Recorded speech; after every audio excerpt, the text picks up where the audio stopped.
ditanya begini bisa enggak jawabnya? Agak berat, Mas. Mas, Islam itu katanya rahmat, tapi kok menyiksa? Menyiksanya bagaimana? Orang sholat itu sehari semalam 5 kali. Kalau dikalikan seminggu 5 kali 7 berarti 35 kali. Loh, enak nang agamaku, Mas. Seminggu sekali. Kan enak, ringkes. Nek jamak itu mungkin jamak bres kabeh, ringkes. Enak mana? Berarti agama sampai itu udah enak, menyusahkan. Kira-kira jawabnya itu pundi, Pak?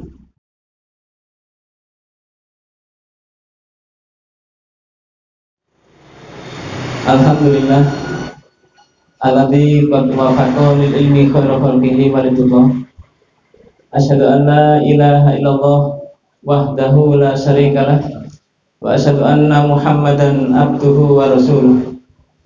Allahumma shalli ala nabiyyina Muhammadin wa ala alihi wa sahbihi ajma'in. Qala Allah ta'ala fi kitabil karim, a'udzu billahi minasyaitonir rajim. Wal 'asr innal insana lafi khusr illa alladziina aamanu wa 'amilus shalihati wa tawassaw bil haqqi wa tawassaw bis sabr.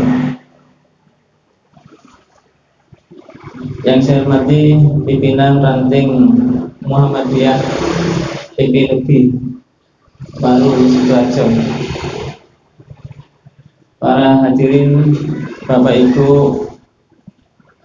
pimpinan ranting Muhammadiyah, anggota pimpinan ranting Aisyah serta anggota, serta teman-teman Angkatan Muda Muhammadiyah, Pemuda Muhammadiyah, Nasihatul Aisyah, serta teman-teman yang lain.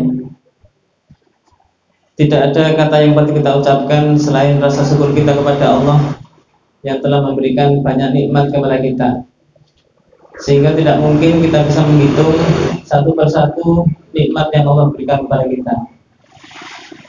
Dan hari ini yang kita rasakan nikmat itu adalah satu, nikmat sehat. Yang kedua adalah nikmat usia kita dipanjangkan. Dan yang ketiga adalah hidayah yang selalu Allah berikan kepada kita. Nikmat itu banyak, tapi kalau kita rangkum, insya Allah 3 ini yang kita rasakan. Makanya yang sangat kita rasakan lebih dari yang lain adalah 3. Yang pertama, ngomong sehat. Itu kadang manusia itu terlalu berpikir bahwasanya sehat itu timbulnya dari manusia. Padahal semuanya itu sehat itu karena juga dari Allah. Sebagai satu contoh, ada orang itu goes. Ini panjenengan saya lihat mestinya goes, ternyata ngaji. Ini luar biasa. Yang ngaji dengan yang senam, itu ternyata banyak yang senam. Saya tadi pagi lewat di supermarket yang besar, itu ternyata parkiran yang luas begitu full orang senam. Saya lihat yang banyak ibu-ibunya, tapi di sini juga tidak kalah banyak ibu-ibunya yang hadir. Mudah-mudahan apa yang kita lakukan ini betul-betul diberikan oleh Allah ma'unah dan rahmatnya. Kenapa demikian? Allah menunjukkan ada orang itu goes, ternyata matinya dalam keadaan goes, Pak. Jadi kadang-kadang pengennya sehat, ternyata malah meninggal. Ada yang renang, kepingin sehat, ternyata meninggal dalam keadaan renang juga ada. Jadi memang sehat itu hakikatnya Allah berikan kepada kita. Tetapi manusia seperti kita ini adalah sifatnya berusaha untuk sehat, berusaha untuk mendapatkan kesehatan dari Allah Subhanahu wa ta'ala. Tetapi kadang ada manusia seperti kita ini jarang olahraga, tetapi sholatnya itu juga tekun. Kadang ada yang memaknai sholat itu seperti olahraga, sehingga badannya sehat. Apalagi panjenengan semua saya lihat rajin sholat duha. Rajin sholat duha itu memang ada fungsi kesehatan di sana. Kenapa? Karena sholat duha itu ibarat sodakoh tubuh kita ini dirangkum dalam rangka kita sholat duha. Nah, panjenengan saya kalau sering sholat duha berarti panjenengan saya ini sering sodakoh. as-shadaqatu tadfa'ul bala. Sedekah itu menghilangkan mara bahaya. Nah, sehingga kesehatan ini betul-betul ada pada diri kita semuanya. Yang berikutnya adalah hidayah. Hidayah Allah itu semata-mata memang Allah turunkan kepada kita langsung. Tidak ada yang bisa mewakili hidayah itu. Nabi Muhammad SAW kepingin mengajak pamannya Abu Thalib yang berjuang mati-matian untuk membela beliau untuk masuk Islam saja tidak bisa. Oleh karena itu, mayahdillahu fala mudhillalah. Barang siapa yang Allah berikan hidayah, tidak ada satupun yang akan bisa menyesatkan. Tetapi wa may yudlil fala hadiyalah.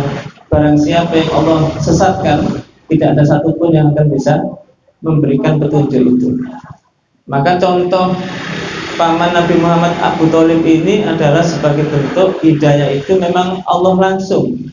Meskipun Nabi Muhammad sebagai seorang Rasul tidak bisa mengimankan pamannya yang menghidupi Nabi Muhammad dalam tanda kutip merawat mulai dari beliau usia 8 tahun sampai dewasa. Para jamaah hadirin rahimakumullah. Di dalam Islam ini kita punya banyak kegiatan. Akan tetapi Imam Asy-Syafi'i radhiyallahu an beliau menggambarkan umat Islam itu ada satu surat di dalam Al-Quran yang banyak dihafal oleh umat Islam, tetapi tidak banyak orang itu melakukan isi daripada surat tersebut. Surat ini tidak panjang karena surat ini hanya 3 ayat, tetapi surat ini sangat kompleks, sangat mencakup seluruh aktivitas kehidupan kita. Surat apa itu? Surat ini adalah surat Al-Asr. Surat Al-Asr itu cuma 3 ayat. A'udzu billahi minasyaitonir rajim. Wal 'asr. Demi masa, demi waktu. Kenapa Allah bersumpah kepada waktu ini? Karena waktu ini sangat cepat. Kalau tadi Ketua Ranting menyampaikan sudah 52 kali pertemuan safari dakwah ini, berarti ini kan sangat lama sekali sebetulnya kalau kita melihat itu. Belum lagi kita dulu merasakan kita ini berkumpul lama-lama ada yang pisah, 1, 2 saudara kita, jamaah kita juga bisa. Ini menunjukkan waktu ini berubah. Mungkin kita dulu masih merasa muda, meskipun saya ini masih pemuda Muhammadiyah, tapi rasanya ini sudah menunjukkan mulai menuju dunia putih. Jadi mulai ada putih-putihnya itu kan juga menuju dunia putih. Karena usia itu kita merasakan masih usia 20 tahunan, ternyata sudah 2 kali lipatnya. Jadi menunjukkan memang waktu itu sangat cepat. Maka dari itu ayat berikutnya Allah ingatkan, innal insana lafi khusr. Innal insana satemene manusia, sesungguhnya manusia lafi khusrin iku yakti ing dalam kerugian. Sesungguhnya manusia itu pasti dalam keadaan rugi. Sesungguhnya jamaah ranting PP Legi ini pasti dalam keadaan rugi. Itu kalau dimaknai secara luas, dimaknai secara khusus maksudnya. Tapi manusia itu dikhususkan, disempitkan, maknanya adalah jamaah PP Legi. Nah, karena saya hadir di PP Legi, nanti kalau saya hadir di Semolowaru, saya akan ngomong Semolowaru. Karena ini maknanya adalah dikerucutkan kepada kita. Kenapa kita dikatakan rugi? Di dalam tafsir itu dijelaskan bahwasanya manusia itu awalnya dia itu muslim, meninggalnya tidak muslim. Awalnya dia itu iman, kemudian jadi murtad. Jadi ini semata-mata memang manusia tidak sadar. Sehingga pesan Imam Syafi'i menyampaikan bahwasanya surat ini betul-betul penting, perlu kita kaji bersama-sama. Sehingga ayat ini disempurnakan dengan illal ladzina amanu wa amilus sholihat wa tawassaw bil haqq wa tawassaw bis sabr. Ada 4 poin yang harus kita kerjakan Bapak Ibu sekalian di dalam kita melakukan kehidupan sehari-hari. Yang pertama, kita harus beriman. Jadi biar kita tidak rugi, kita harus iman. Nah, bapak-bapak, ini yang khususnya bapak-bapak, Bu. Kenapa bapak-bapak? Karena bapak-bapak ini sering diingatkan oleh khotib setiap Jumat. Ayatnya apa? Ya ayyuhalladzina amanu ittaqullah dan seterusnya. Ini sering dikumandangkan. Malah panjenengan buka nanti di surat An-Nisa. Kita ini termasuk orang beriman. Saya yakin panjenengan semua ini beriman. Yakin saya. Tetapi panjenengan saya ini Bapak Ibu, imannya berapa persen tidak ada yang tahu. Maka di dalam surat An-Nisa ayat 136 itu Allah menjelaskan, A'udzubillahi minasyaitonirrajim, ya ayyuhalladzina amanu aminu. Nah, ayat ini menarik, Pak. Menariknya bagaimana? Kok dikatakan menarik? Mestinya ayat ini tidak begini mestinya. Loh kok bisa? Mestinya ayat itu ya ayyuhan nas aminu. Mestinya begitu. Wahai manusia, berimanlah. Ini cocok. Ini ada guru bahasa Indonesia enggak? Ada guru bahasa Indonesia. Oh, sama ya. Ya. Ini kalimatnya gimana, Bu? Karena ayat ini ya ayyuhalladzina amanu, hei wong-wong sing padha iman, wahai orang-orang yang beriman, aminu, berimanlah. Kira-kira menurut bahasa ini benar apa enggak? Orang beriman kok disuruh beriman? Mestinya wahai manusia, berimanlah. Mestinya begitu. Mestinya. Nah, saya salah diingatkan. Ini saya kan bukan guru bahasa Indonesia. Seingat saya kalimat yang diulang-ulang itu tidak baik di dalam bahasa Indonesia. Tetapi kalimat ini justru Allah balik sebagai pengingat. Hai orang-orang yang beriman, berimanlah. Maksudnya apa Bapak Ibu sekalian? Iman kita ini kadang-kadang naik, kadang turun. Kadang bertambah, kadang berkurang. Memang benar ini, karena Al-Quran sudah ngomong demikian. Panjenengan saya semuanya kena. Karena panjenengan saya juga orang beriman, kadang-kadang kita terasa kan. Ini mohon maaf Bu, sahabat saja waktu zaman Nabi Sugeng masih ada. Itu pernah ngomong begini, sahabat. Ya Rasulullah, kaifai. Kenapa? Saya itu lek ketemu panjenengan, iman saya itu naik betul. Tapi lek balik ke rumah, melewes, bahasanya begitu. Lek ketemu Nabi, semangat luar biasa. Tapi kalau kembali ke rumah, melewes. Mudah-mudahan jamaah PP lebih tidak begitu. Kalau pengajian semangat, balik ke rumah, mudah-mudahan tidak, mudah-mudahan. Karena saya lihat jamaahnya semangat-semangat. Tidak tahu kalau sampai rumah pancet aja, tidak tahu saya. Itu yang di luar sana, yang di sini tidak ada. Sama semangat-semangat. Sama saja. Sambut banter-banter banget. Jadi Bapak Ibu sekalian, kenapa keimanan kita ini kadang naik kadang turun? Al-imanu yazidu bit-ta'ati wa yanqusu bil maksiati. Al-imanu utawi iman, yazidu itu tambah apa iman, bit-ta'ati kelawan taat. Jadi iman kita ini bertambah karena ketaatan. Jadi manusia itu kalau tidak taat mesti turun. Wa yanqusu dan berkurang bil maksiati dengan maksiat. Panjenengan saya kalau berbuat maksiat otomatis turun. Otomatis, tidak usah ditaker, tidak usah ditimbang, mesti turun. Itu mesti. Maka kita ini diingatkan oleh Allah jaga keimanan. Nah, menjaga keimanan ini yang agak berat. Kenapa menjaga keimanan berat? Karena musuhnya tidak kelihatan, musuhnya tidak tampak.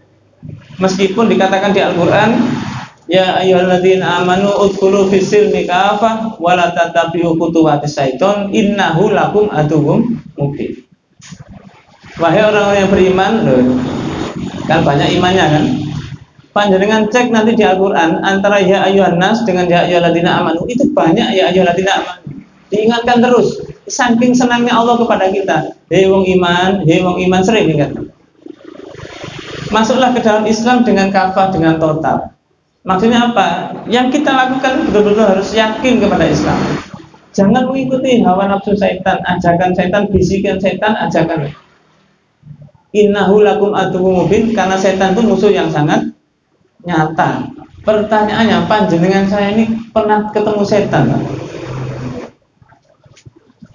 Nah, sekarang pertanyaan Bu, Pak, kira-kira panjenengan tuh lek digoda setan, enak diketoki nopo ndelik setane? Maaf Pak Bu, panjenengan saya ini jangan salah. Kalau diketoki setan, paling enak diketoki setan itu. Loh kok bisa begitu? Panjenengan saya itu mesti wiritane buat terus. Itu kalau diketoki semakin ingat. Tapi bahayanya lek setan itu tidak tampak, tidak ketok, malah godaan setan itu mantep. Ada orang mengatakan saya kelihatan setan. Iya, justru setan itu dimensinya dimensi 2, kita dimensi 3. Sajane tidak ketemu Pak. Tapi kalau setan itu menuju dimensi 3, kekuatan setan ini penuh. Dia akan berkurang kekuatannya. Kenapa? Sebab pindah alam tadi. Kepingin ngetoki panjenengan itu. Sajane dia itu stres setan ini godaan jenengan. Karena godaan jenengan tidak kena, akhirnya muncul itu Pak. Ben ngetoki. Sajane paling enak digoda dengan tampak ben ketok. Karena tidak tampak, dihasut, dibisiki, disuruh riak, pamer, itulah setan itu berhasil sukses.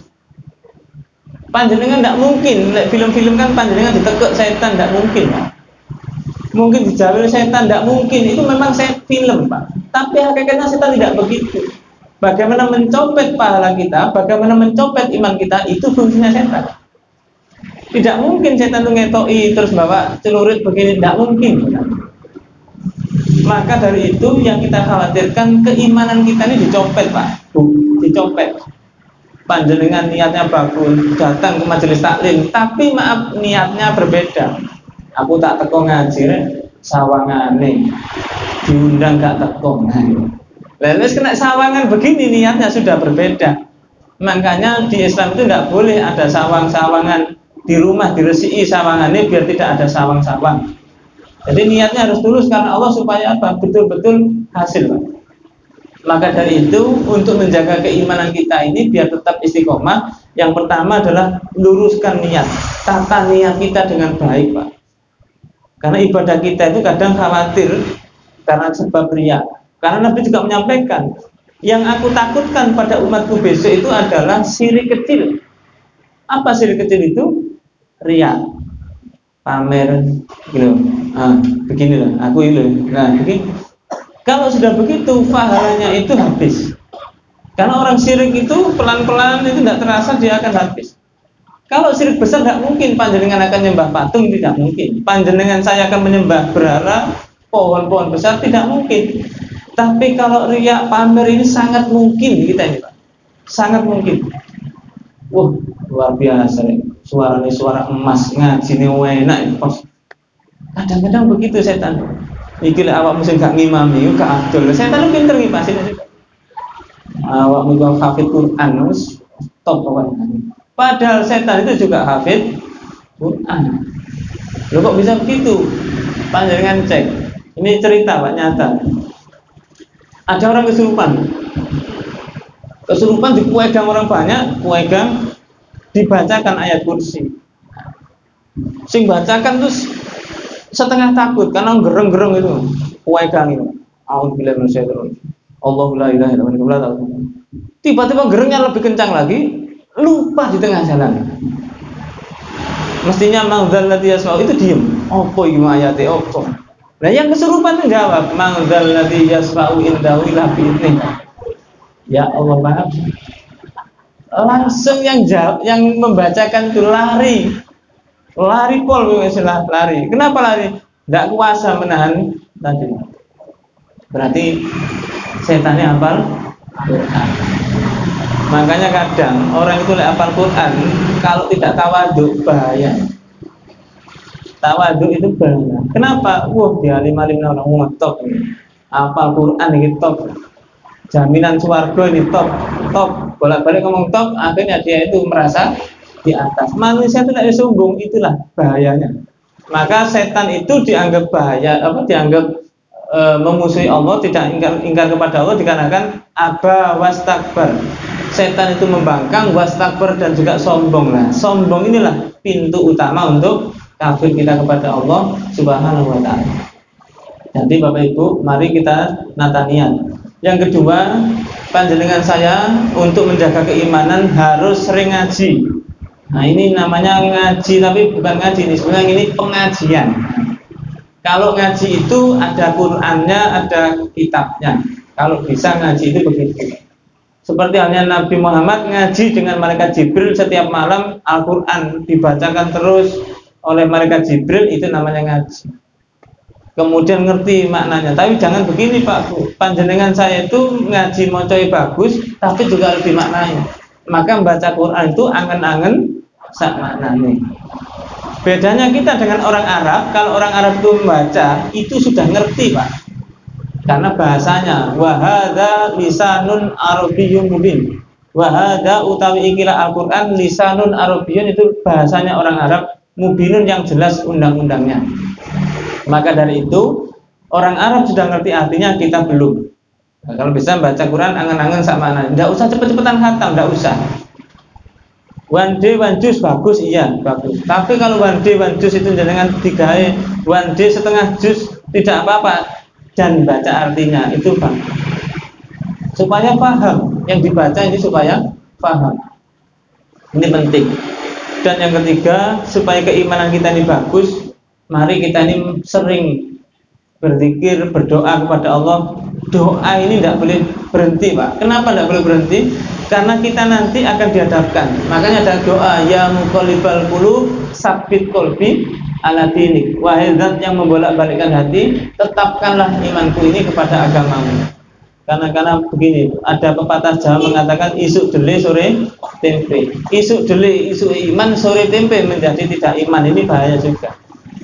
Ini yang harus kita waspadai bersama-sama. Itu yang pertama, menjaga iman tadi ada 3. 1, menata niat. Yang kedua, banyak ngaji. Yang ketiga, banyak berzikir, berdoa kepada Allah supaya diberikan keistiqomahan. Yang kedua, wa amilus sholihat. Di dalam Islam ini kita harus banyak beramal soleh. Beramal soleh ini penting. Kenapa amal soleh ini adalah bentuk sebagai hablum minan nas kita. Kalau tadi hablum minallah, hablum minas kita ini juga harus imbang. Bagaimana Bapak Ibu? Yang pertama tadi saya lihat sudah diceritakan oleh Ketua Ranting tentang bagaimana kita ini berjamaah. Makanya kadang saya itu begini, jamaah kita ini kadang-kadang hanya jamaah di dalam sholat, tetapi dalam kehidupan kita ini kurang berjamaah. Meskipun kadang berjamaah, kumpul, tapi kadang kurang berjamaah. Oleh karena itu Allah ingatkan kita di dalam surat As-Saff, ini ayatnya pemuda Muhammadiyah Pak. Nah, kalau Muhammadiyah ini kan suratnya surat Al-Imran ayat 104. Nah, saya ngomong ke teman-teman, kalau bisa pemuda Muhammadiyah punya surat As-Saff ayat 4. Ini sebagai ayat kita. Saya soalnya digojloki oleh Rektor UIN Malang. Digojlokinya begini, Mas, saya boleh tanya ya? Boleh Pak. Tapi Pak Profesor kalau tanya kepada saya tidak bisa jawab, ya tak buat PR Pak. Panjenengan tanyanya mungkin agak susah. Oke, tanya kok gampang. Kenapa Pak? Kapan Muhammadiyah ketemu malaikat Jibril? Kok iso ayat ini di HI Muhammadiyah? Apa itu Pak? Surat Al-Imran itu surat 4. Muhammadiyah sering pakai ayat ini. Jadi saya itu tidak berani pakai ayat ini karena khawatir distempel Muhammadiyah. Padahal ayat ini penting itu. Saya juga bingung. Masa Pak ketemu? Iya.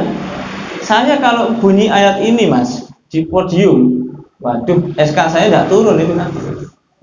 SK saya tidak turun.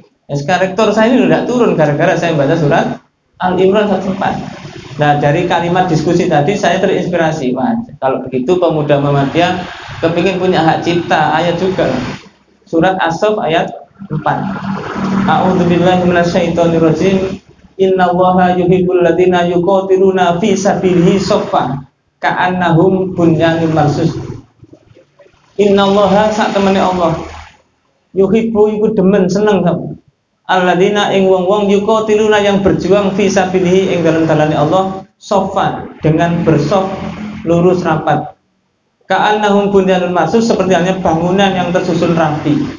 Nah, Bapak Ibu sekalian, bangunan kita jamaah kita, mari kita bangun dengan sebaik-baiknya.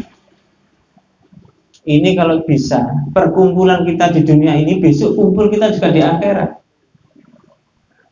Allah akan membuatkan PP lagi regensi Al-Firdausi, kan gitu ya.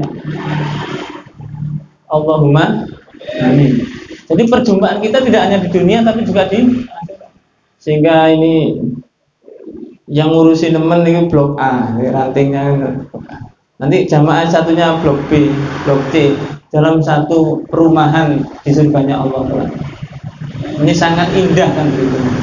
Jadi jamaah ini penting, menguatkan jamaah itu juga penting. Tidak hanya jamaah sholat Pak, tapi jamaah begini juga penting.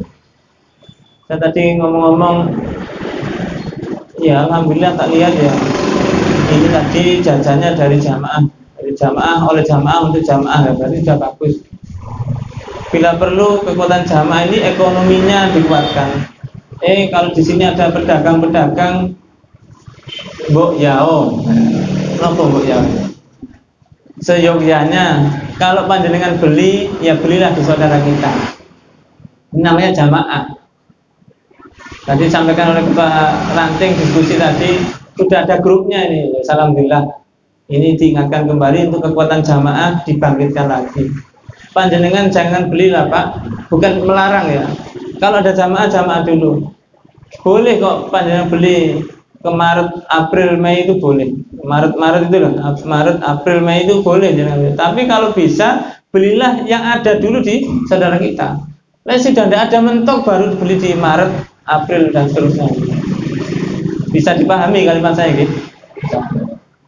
Masya Allah, saya punya teman. Nah, teman saya itu rumahnya Benowo, Pak. Benowo rumahnya. Beli di As-Sakinah Keputih.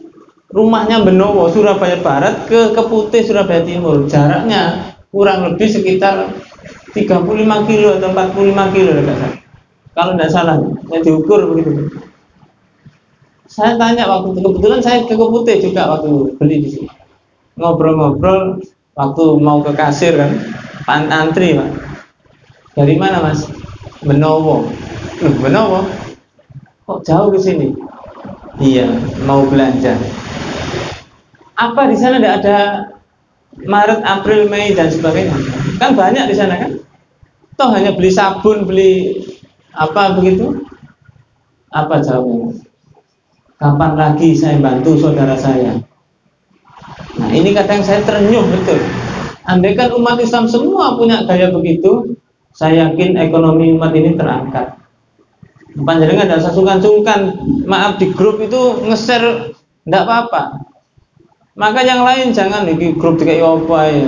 Lek pengen kerso ya ditampilkan, lek tidak kerso ya. Lek panjenengan kerso ya ditumbas, lek tidak kerso ya tidak usah. Barangkali ini kekuatan jamaah. Kalau bisa dikuatkan kekuatan jamaah, ekonominya juga bagus.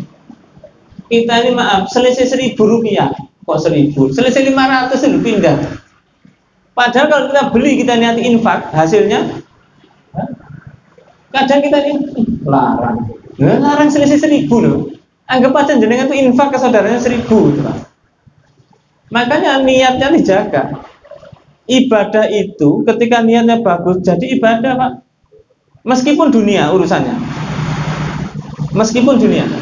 Nah, contoh, panjenengan ketika niatnya sodako, beli beras atau beli apalah, ke sodako ke saudaranya, niatnya aku pengen sodako mbek koncoku, ben dagangannya payu, kehidupannya baik, keluarganya juga bagus, selisih 1.000 tidak apa-apa, sambil sodako, niatnya begitu.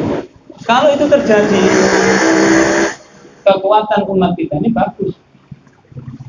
Ini penting. Kalau kita tidak begini Pak, sampai kapan? Apakah kita di jamaah waktu sholat saja? Tidak bisa. Ini kekuatan. Saya pernah ngitung, ini maaf Bu, ini kan tiangnya anggap saja 100-an lebih. Semua akan makan beras Pak. Ada yang makan jagung enggak? Nasinya dulu, ada yang nasi jagung. Kan beras semua kan? Coba nanti dikuatkan oleh ranting PP lagi. Belinya di ibu-ibu yang pegang, biasanya ibu-ibu ulet kalau begitu. Bapak-bapak ini tidak serantangan kadang-kadang begitu. Coba beras ini beli di jamaah kita. Siapa yang punya beras bagus didatangkan di sini, beli di sini. Nanti kalau tidak enak ngomong tidak enak, tapi jangan dirasani. Beras kau enak, meneng-meneng ngerasani nggak tuku, serah itu jangan. Ini salahnya kita. Wong Jawa itu tidak wani ngomong. Gayanya wong Jogja nih loh kan, Jawa nih, belangko nih bendul buri. Bendul buri itu seneng ngerasani tapi tidak memberikan solusi. Itu kadang-kadang itu filosofi belangkon menurut versi lain. Nah, maka dari itu kalau bisa kita pun juga ngomong. Kalau ada yang kurang sampaikan. Kejadian kita begitu Pak. Ya. Panjenengan sampun nggih lho niki. Jadi begitu Bu, perlu dilakukan. Coba nanti kulaan gula, Pak gula. Dibagi bareng gula ini. Nah 9 cacing itu loh urunan. Sing sugihnya begitu sih urunan untuk menguatkan jamaah mereka. Dan kita ini nggak mau bergerak. Dan mereka itu bergerak. Contoh, mereka mau beli gula, DO, patungan. Pabrik itu akhirnya dijual ke dia jual ke masyarakat. Untungnya luar biasa. Nah, umat Islam itu tidak mau berjamaah ya kalah. Itu dari segi ekonomi, belum segi politik. Ini bukan ngomong politik, tapi kita ini kalah dengan memang produk politik. Andai kan di Surabaya itu Pak, yang namanya wali kota tidak tanda tangan. Saya tidak ngomong Bu Risma. Bu Risma itu orangnya, tapi Bu Risma itu wali kota kan. Berarti yang nutup itu wali kota, bukan Bu Risma. Bisa dipahami kalimat saya. Andai kan Bu Risma itu biasa, tidak wali kota, kira-kira bisa tidak nutup doli? Tidak bisa. Saya ini produk orang demo untuk nutup doli saya. Waktu itu gara-gara ceritanya Pak Dekarwo jadi gubernur ngelantik pimpinan wilayah Muhammadiyah Jawa Timur di asrama haji, saya masih ingat. Ceramah Pak Thohir Lut waktu itu pimpinan wilayahnya Pak Thohir Lut ketuanya. Pak Dekarwo, Anda gubernur, saya gubernur. Tapi saya ini gubernur Muhammadiyah. Anda dan saya itu bedanya satu, saya itu masuk surga langsung. Nah, jenengan ini ditahan dulu, tidak ngomong masuk neraka, tidak, ditahan dulu. Saya kaget waktu itu, tak cermati kalimatnya. Pak D selaku gubernur, wajahnya biasanya senyum-senyum itu agak merah. Waduh, ngomong apa itu waktu itu? Karena ada doli di Jawa Timur. Langsung Pak Dekarwo itu setelah acara pelantikan besok ngumpulkan ormas-ormas untuk diajak dialog. Gimana ini? Karena kabarnya wali kota Surabaya tidak mau menutup. Akhirnya kita demo di balai kota, tutup sampai gepeng, demo kepanasan, lambeni miren nih barangnya begitu. Tidak ditutup Pak. Masya Allah. Saya juga bingung. Mau anarkis ya tidak boleh anarkis. Bingung. Ternyata lambat laun Muhammadiyah mulai gerak untuk memberikan informasi-informasi. Kebetulan senior kami juga bersama-sama waktu itu mulai nutup kremil yang di Dupak itu kan dulu orangnya baik-baik. Monggo Mas Pinarak, monggo Pinarak, baik-baik orangnya.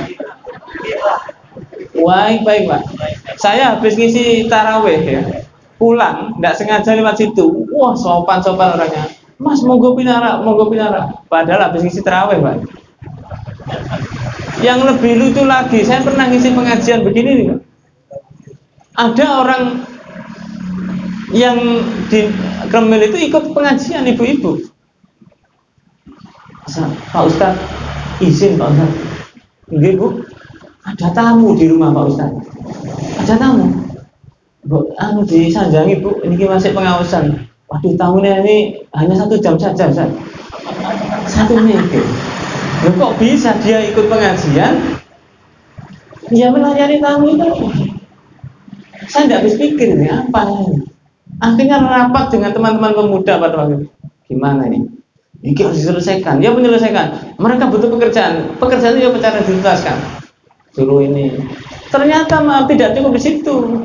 Algojo-algojonya, bodyguard-bodyguardnya tidak terima kalau kita bergerak untuk mengentaskan itu. Ternyata hanya faktor ekonomi mereka. Ngomongnya enak. Lah wong ngelakoni enak dapat bayaran. Ya enak. Cuma 1 jam harus dapat sekian. Saya waktu itu bingung dengan teman-teman gimana. Nah, kalau pimpinan cabang Muhammadiyah Kerembangan membuat laundry, buat apa, dibuat pekerjaan. Alhamdulillah, singkat cerita, tutup. Data-data itu dilaporkan ke wali kota. Ini loh Pak, anak SMP sudah merasakan gitu, karena ngerti bapak ibu gitu. Akhirnya ibu wali kota waktu itu terenyuh, langsung survei. Ternyata dampaknya juga signifikan betul. Lek ngomong faktor ekonomi pada waktu itu, ternyata lemah dorotnya lebih besar. Maka akhirnya diputuskanlah waktu itu tanda tangan tutup. Tidak usah demo, tutup itu sudah cukup. Ternyata ini juga produk politik. Maka dari itu politik ini mari kita sikapi berjamaah kita pun juga yang baik.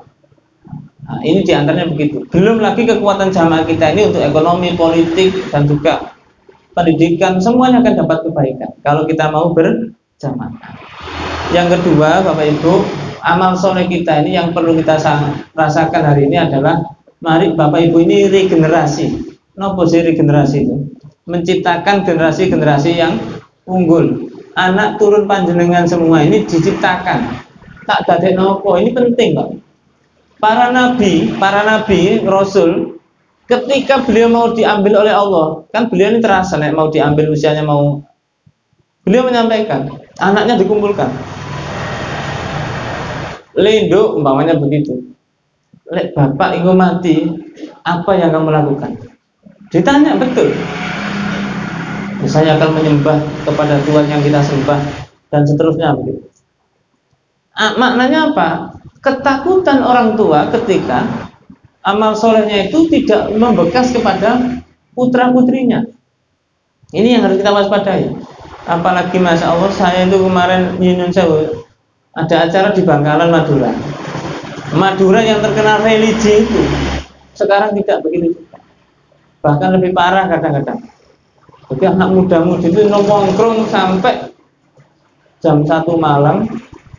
Itu pun saya tidak kuat, ngantuk, mulai pulang masih sampai subuh. Padahal dulu tidak ada gitu. Sekarang mulai laki perempuan nongkrong biasa. Tidak bisa kita bayangkan. Yang terkena religi, mungkin orang mengatakan Serambi Mekah di sana itu, ternyata ya si Menangan Sidoarjo, Pipi Legi. Tapi tidak jauh beda mungkin Pak ya. Warkop-warkopnya ada. Jadi juga tugas kita untuk bagaimana ngajar. Ini alhamdulillah saya lihat ada anak-anak muda juga sebagian, tapi ini kurang. Maka perlu diciptakan wadah-wadah untuk regenerasi anak-anak kita itu penting. Panjenengan itu harus ada yang melanjutkan kebaikan ini. Jadi anak-anak itu kalau bisa juga dikumpulkan. Itu adalah yang kedua. Kemudian Bapak Ibu sekalian, yang perlu kita lakukan adalah untuk amal soleh ini, ya mari kita ini tunjukkan amal soleh betul. Jadi kita ini berbuat itu betul-betul soleh. Jangan seolah-olah soleh, jangan seolah-olah, tapi betul-betul soleh. Ini yang berat. Karena panjenengan semua nanti akan jadi uswatun hasanah, jadi panutan. Ini yang berat. Kita ini sekarang kehilangan figur, Pak. Kehilangan sosok yang betul-betul memberikan contoh yang baik. Karena contohnya enak dok kan. 1, nanti televisi korupsi. 2, pembunuh. 3, pengedar narkoba. Tidak ada contoh-contoh yang baik. Saya dulu kalau nonton sinetron dulu itu senangannya film si penjual koran itu. Saya terinspirasi betul. Dia penjual koran, menghidupi keluarganya, sekolahnya prestasi. Saya terinspirasi. Jadi saya itu mulai SMP itu juga kirim koran, tidak jual koran tapi kirim koran, loper koran setiap pagi. Bangun jam 3 sebelum subuh sampai jam 5 itu loper koran. Itu pun orang tua saya tidak tahu. Saya terinspirasi betul dengan dia. Akhirnya anak sekarang dikasih sinetron, cerita ini hanya fiktif belaka. Jika ada kesamaan kebetulan. Jadi anak-anak ini diracuni fiktif-fiktif, tidak sesungguhnya. Akhirnya punya moto, hidup foya-foya, tua kaya raya, mati masuk surga. Itu motonya anak sekarang. Hidupnya foya-foya. Bapak ibunya panas kepanasan, udan-udanan, mencari rezeki untuk keluarganya, anaknya jalui sakarpe. Dulu kita ini mau minta orang tua. Orang tua saya itu dulu dimintai uang. apa pecut. Dimintai uang jawabannya apa pecut. Pecut itu mau disamblek lah. Saya tuh mikir, orang tua tak mintai begitu berarti tidak punya duit. Akhirnya saya berpikir cari duit. Yang penting halal. Tidak tahu orang tua saya. Saya kepingin cari duit. Nah maknanya anak sekarang itu sudah tidak begitu. Bagaimana minta ke orang tua? Nek tidak dituruti, nanti saya mabuk. Nek tidak dituruti, saya akan begini-begini. Malah ngancam. Itu anak sekarang, masya Allah. Minta sepeda motor, tidak diberikan sepeda motor, tidak sekolah. Ngancamnya begitu. Ya, ngoten Pak. Mudah-mudahan tidak di sini lah. Yang ketiga, Bapak Ibu, mari kita bersama-sama watawasau bil haq. Nah ini yang penting juga harus kita lakukan. Sebagai seorang muslim, kita ini harus watawasau bil haq, saling mengingatkan tentang kebaikan, saling berdakwah, saling menasehati. Ini penting. Kenapa? Di era sekarang ini jarang orang mengingatkan. Senengannya orang itu maido, ngelokne, apalagi menjustis, Pak? Menjustis ini pokoknya wis diputusi ya mungkin nakal. Kadang anak itu tidak nakal bolak-balik. Kadang kita ini jujur Pak, saya ini dulu ya nakal. Ternyata memang Allah itu ngasih luar biasa hidayah. Jadi ternyata orang nakal itu kecerdasannya sebetulnya lebih. Nah, tinggal diarahkan dia tidak nakal. Nah maka tugas dakwah ini penting. Dakwah itu merangkul, tidak memukul. Ini tugas kita. Sehingga di dalam Al-Quran Allah menyampaikan, ud'u ila sabili rabbika bil hikmah wal mau'izatul hasanah wajadilhum billati hiya ahsan. Jadi dakwah kita ini harus betul-betul menyejukkan, menggembirakan, dan juga mencerahkan. Maka di kajian-kajian kita ini sering, kajian ini mesti diajak untuk berpikir bersama-sama. Di antaranya dakwah kita ini satu, untuk menyeru kepada ajaran Allah dengan cara hikmah. Hikmah itu jamak taksir dari kata hukmun. Hukmun itu hukum-hukum. Af'ilatun af'ulu summa fi'latun. Di dalam alfiyah jamak taksir itu hikmatun maknanya adalah hukum-hukum. Mari kita ajak semuanya itu ke hukum-hukum Allah. Memang ayatnya ud'u ila sabili rabbik. Sabili rabbik itu maknanya adalah Islam. Ajaklah orang-orang itu semua ke dalam Islam dengan cara sampaikan hukum-hukum Islam itu begini. Islam itu mengajarkan ini loh, A, B, C begini. Panjenengan saya tugasnya menyampaikan itu. Masya Allah Pak. Saya pernah dialog dengan dosen Ubaya tentang hukum. Saya disuruh menyampaikan hukum Islam, sana menyampaikan hukum positif. Saya menyampaikan pencuri dipotong tangan di Islam itu menyejukkan. Tapi dia berbalik, saya tanya, kebetulan anak ITS waktu itu. Anak ITS itu 80 mahasiswa. Saya tanya, semua muslim? Ternyata semuanya muslim itu tidak iman juga. Saya katakan, siapa yang setuju pencuri dipotong tangan? Yang ngacung cuma 5. Itu pun sudah tak tekan. Sing setuju angkat tangan 5. Wes, sing ragu-ragu 5. Berarti 70 tidak setuju. Padahal muslim semua. Nah kenapa demikian? Hukum-hukum ini belum disampaikan ternyata. Bagaimana sih hukum Islam itu? Lek panjenengan tahu hukum Islam, saya yakin, jenengan setuju sekali. Kalau tahu, nah, akhirnya saya sampaikan begini, Mas, Mbak. Saya ini orang hukum, sadar betul, saya itu hukum Islam itu menakutkan secara manusiawi. Itu bagi orang yang tidak tahu. Tapi kalau orang yang tahu, setuju dia. Tak buktikan, ya, Mas. Sampai punya sepeda motor. Iya Pak. Apa sepeda motor? Mega Pro. Nah, nanti malam jam 8 tak ambil sepedamu. Kalau bapaknya ngambil kenapa? Tak pukul Pak. Enggak apa-apa. Paling bendol 3 hari kempes saya dapat Mega Pro. Enggak apa-apa. Nanti malam ditunggu ya. Belakangnya enggak terima. Kalau bapaknya ngambil tak ajar Pak. Tak ajar dia apa kan? Tak pukuli. Ya enggak apa-apa. Paling dipukuli seminggu kempes. Apalagi ada obat trombokop itu yang bisa ngempesnya gampang. Saya dapat Mega Pro, enggak apa. Nanti malam ditunggu ya. Ada yang belakang itu berdiri Pak. Kalau bapaknya ngambil kenapa? Tak habisi Pak. Tak habisi dia apa kan? Dibunuh. Pertanyaannya, kejam mana dibunuh sama dipotong tangan? Tidak bisa jawab. Menengah ini. Kalau saya di penjara senang. Di penjara itu enak. Mangan ya dikasih makan. Tidak hujanan. Orang sekarang mengatakan enak, gak ngekos, dapat. Soalnya makan bisa dan sebagainya. Tak pikir. Kadang aku ada omong orang nyeleduk begini. Enak di penjara Mas, Allah. Orang mangan, gak ngekos, dan sebagainya. Ternyata di Islam itu, saya melihatnya, tak contohkan di Arab itu, bapak-bapak yang sudah haji, dengan azan kan, Allahu Akbar, ditutup Pak, pakai selimut, ditinggal ke masjid. Sepeser pun barangnya tidak ada yang hilang. Nah, panjenengan sekarang praktek. Ada azan ditinggal sholat, jenengan tutup selimut. Jenengan tinggal. Halo? Tuhan saja. Ada yang ngomong tinggal selimut cok. Loh itu saya apik tinggal selimut cok. Kadang-kadang selimut itu dibuat bungkus juga mulai bisa.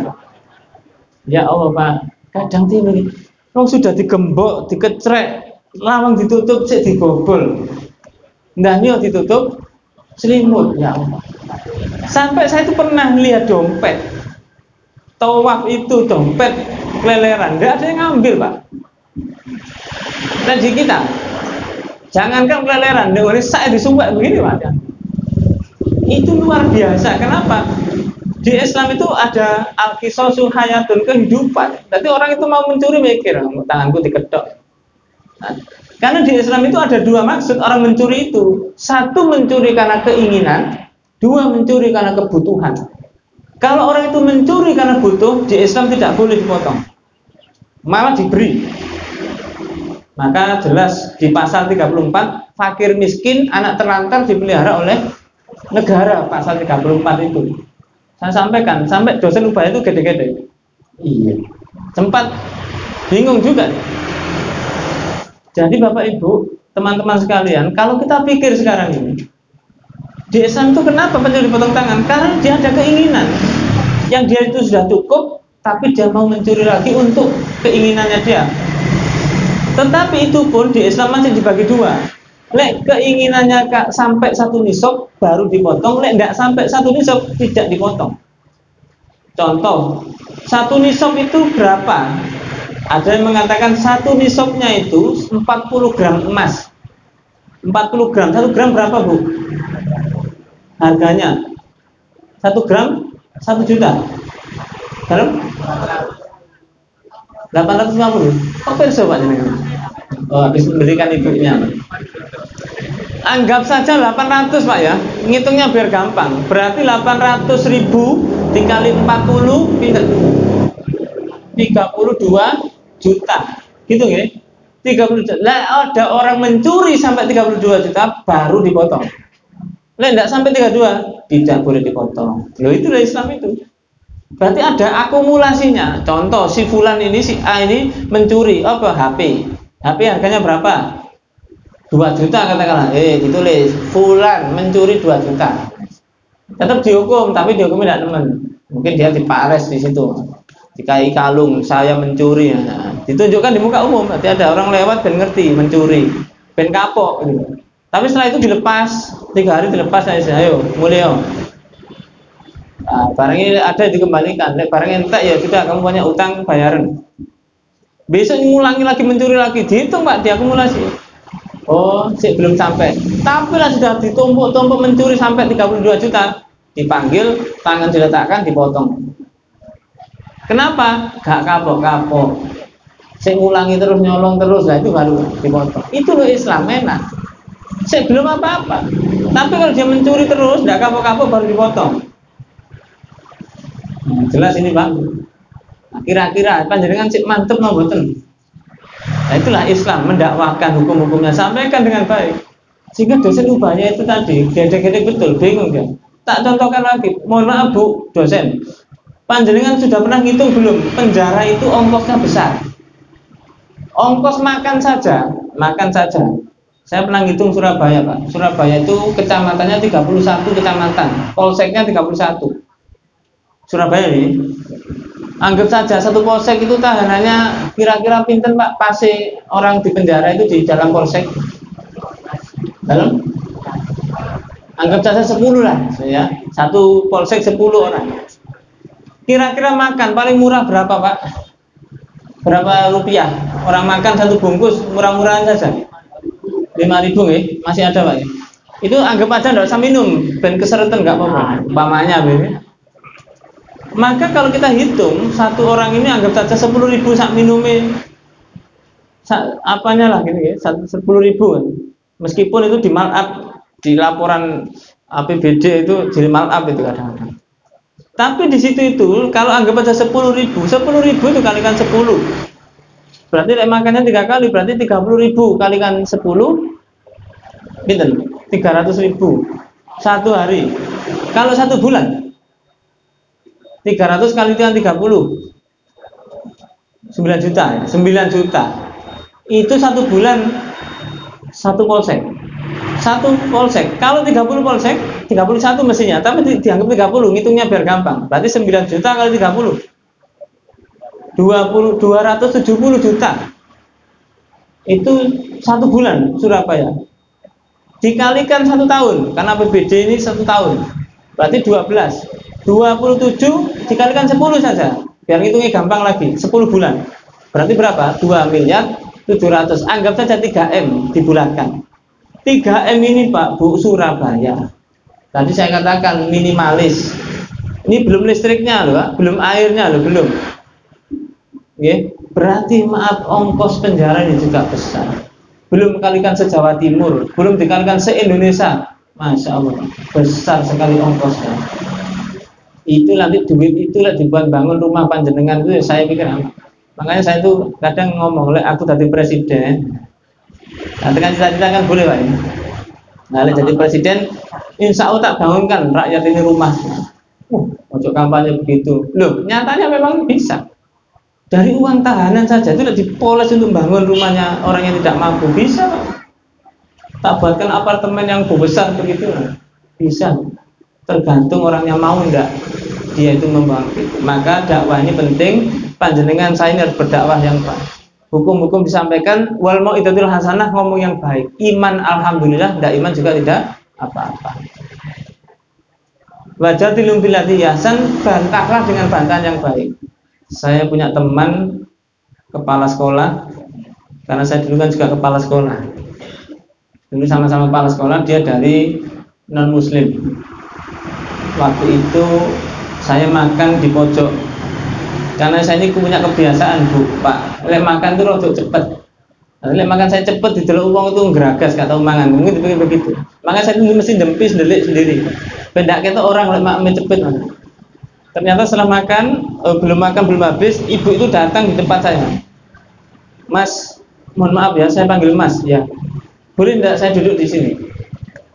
Ngomong enggak boleh itu gimana? Oh, monggo Bu, silakan. Akhirnya beliau cerita, saya itu begini, agama saya dengan agama sama itu sama. Nah, kalau sama kenapa enggak ikut? Entah gitu kan. Ternyata setelah diskusi panjang, setahun kemudian ketemu laki-laki, yang terjadi dia pakai jilbab. Pakai jilbab, dia nyapa saya, assalamualaikum Ustaz. Manggilnya Ustaz, enggak manggil Mas lagi. Assalamualaikum Ustaz. Waalaikumsalam. Sinten gitu. Masa lupa Ustaz? Yang dulu pernah diskusi, subhanallah, masuk Islam Pak, mu'alaf, sak keluarganya. Gara-gara dialog pada waktu itu. Apa yang terjadi? Ketika kita menyampaikan dengan baik, insya Allah orang itu akan menerima. Logika ini juga dibangun. Panjenengan ditanya begini bisa enggak jawabnya? Agak berat Mas. Islam itu katanya rahmat, tapi kok menyiksa? Menyiksanya bagaimana? Orang sholat itu sehari semalam 5 kali. Kalau dikalikan seminggu 5 kali 7 berarti 35 kali. Loh, enak nang agamaku Mas. Seminggu sekali. Kan enak, ringkes. Jamak itu mungkin jamak bres kabeh ringkes. Enak mana? Berarti agama sampai itu udah enak, menyusahkan. Kira-kira jawabnya itu pundi Pak? Uangnya loh ya. Karena dia tuh jangan ngomong inna dina indallahil Islam, ya gak laku. Karena dia itu ya bukan muslim. Saya tuh bingung, ya Allah ini ya apa jawabnya. Sik ya, tak mangan dhisik. Aku sik mangan, aku durung selesai. Ya wis entekno mangan nih kok lek pokoknya iso jawab aku mlebu Islam. Sampai gitu. Ya sik tak mangan dhisik. Sambil makan tuh biasa cepet itu pelan-pelan. Sambil mengulur waktu. Ya Allah ini sambil ndonga, ya Allah. Jangan kasih jawaban sing enak yang dia bisa nerima. Makan selesai baru muncul ting. Ini jawaban. Setelah itu makan selesai belum minum. Dik, cepetan. Aku salah enten iki. Aku salah metu. Cepetan. Sik tak ngombe dhisik, nunggu dhisik, tak ngombe. Tak kasih minum enggak? Minum, saya jawab. Gini loh Mas. Di Islam itu orang ibadah sholat seperti orang mandi. Mandi itu coba kamu pikir, kira-kira mandi seminggu sekali dengan sehari 5 kali milih mana? Saya pikiran. Jadi Islam itu kami di sholat seperti orang mandi. Gerujukan bendino nggak apa-apa, sehari 5 kali tambah seger kita ini. Mulai keringetan titik, gerojokan hilang, resik mana, ambune sabun wangi mana, betul. Coba sampai seminggu sekali, kira-kira bagaimana? Tidak bisa jawab, Pak. Tiba-tiba ditinggal, tinggal pergi. Tinggal pergi, tapi seminggu kemudian ketemu. Aku kepingin masuk masjid, gak oleh. Kenapa? Katoan kok masuk masjid? Nah terus pakai sarung. Nah, pakai sarung, ono cara nih. Apa? Ayo nanggone takmir dhisik. Tak suruh syahadat, Pak. Alhamdulillah masuk Islam. Nah, kadang-kadang begini dengan kondisi begitu harus dakwah yang tenang supaya mereka juga bisa. Nah, inilah cara kita berdakwah. Yang terakhir, watawasau bis sabr. Sebagai seorang muslim, imannya kuat, amal solehnya bagus, dakwahnya juga bagus. Jadi watawasau bil haq itu dakwah. Yang terakhir sabar. Bapak Ibu, kita ini berislam harus sabar. Sabarnya kenapa? Panjenengan saya itu sabar satu melaksanakan ini ngaji panas kepanasan ya sing sabar sing kuat. Waktu kita ini repot-repot ya diajak pertemuan. Ini adalah kesabaran. Karena innallaha ma'as sabirin. Allah itu gandeng. Ma'a itu artinya gandeng. Allah itu akan gandeng dengan orang-orang yang sabar. Nek panjenengan saya sabar, insya Allah Allah selalu gandeng kita. Nek Allah gandeng kita, tidak mungkin panjenengan saya ini kelaparan. Mesti akan dijaga oleh Allah. Maka diniatkan yang bagus semata-mata karena Allah. Mungkin itu Bapak Ibu yang bisa kami sampaikan. Saya lihat sudah banyak yang kipas-kipas, jadi menunjukkan sudah mulai panas. Mudah-mudahan apa yang saya sampaikan bisa memberikan manfaat. Jika ada kekurangan datangnya dari saya pribadi sebagai manusia, apalagi orang Surabaya mungkin agak kasar ngomongnya, saya mohon maaf. Jika ada kebenaran semata-mata dari Allah yang memberikan karunia kepada kita semuanya. Langsung doa ya. Oke, Bapak Ibu, sebelum berdoa, mari kita baca istighfar. Mungkin ada hati kita yang kotor sehingga bersih, jernih, sehingga doa ini bisa dikabulkan oleh Allah Subhanahu wa taala. Astagfirullah. A'udzubillahi minasyaitonirrajim. Bismillahirrahmanirrahim. Alhamdulillahirabbil alamin. Allahumma shalli ala Muhammad wa ala alihi wa sahbihi wasallim. Alhamdulillahirabbil alamin. Ya Rahman, ya Rahim, ya Mujib. Bismillahirrahmanirrahim. Alladzi idza du'iya bihi ajaba wa idza su'ila bihi a'ta la ilaha illa anta al-hannanu al-mannanu badi'us samawati wal ardi ya dzal jalali wal ikram ya hayy ya qayyum. Allahumma nawwir qulubana binuri hidayatika kama nawwartal arda binuri syamsi abadal abad. Allahumma arzuqna qalban khashi'an khadi'an dari'an wa 'ainan baqiyah wa badanan sahihan sabira wa yaqinan sadiqan bil haqqi sadan wa taubatan nasuha wa lisanan zakiran hamidan wa rizqan halalan thayyiban wasi'an bila ta'abin wa la tadallulin wa ilman nafi'an wa sahiban wafiqan wa sinan tawilan fil khairi mustahilan bil ibadatil khalisah wa khuluqan hasanan wa amalan sholihan mutaqabbala wa amalan sholihan mutaqabbala bi rahmatika ya arhamar rahimin. Allahumma ighfir lana dzunubana wa dzunuba abaina wa dzunuba ummahatina wa dhunuba masyayyikhina wa dhunuba asatidina bi rahmatika ya arhamar rahimin. Allahumma ansur qaumal muslimin. Allahumma ansur qaum Muhammad fi kulli makan wa ahlik a'da'aka a'da'ad-din. Ya Rahman ya Rahim ujib antal ghani wa lal fuqara taqabbal minna. Rabbana la tu'akhidna in nasina aw akhtana. Rabbana wa la tahmil alaina isran kama hamaltahu 'ala alladziina min qablina. Rabbana wa la tuhammilna ma la taqata lana bih wa'fu 'anna waghfir lana warhamna anta maulana fansurna 'alal qaumil kafirin. Anta maulana fansurna 'alal qaumil munafiqin. Anta maulana fansurna 'alal qaumidz zalimin bi rahmatika ya arhamar rahimin. Rabbana atina fid dunya hasanah wa fil akhirati hasanah wa qina adzabannar. Wa sallallahu ala rasulillah sallallahu alaihi wasallam. Subhana rabbika rabbil izzati amma yasifun wa salamun alal mursalin walhamdulillahi rabbil alamin. Nasrullah wa fadlul gharib wa basyiril mu'minin fastaghfirul khairat. Wassalamualaikum warahmatullahi wabarakatuh.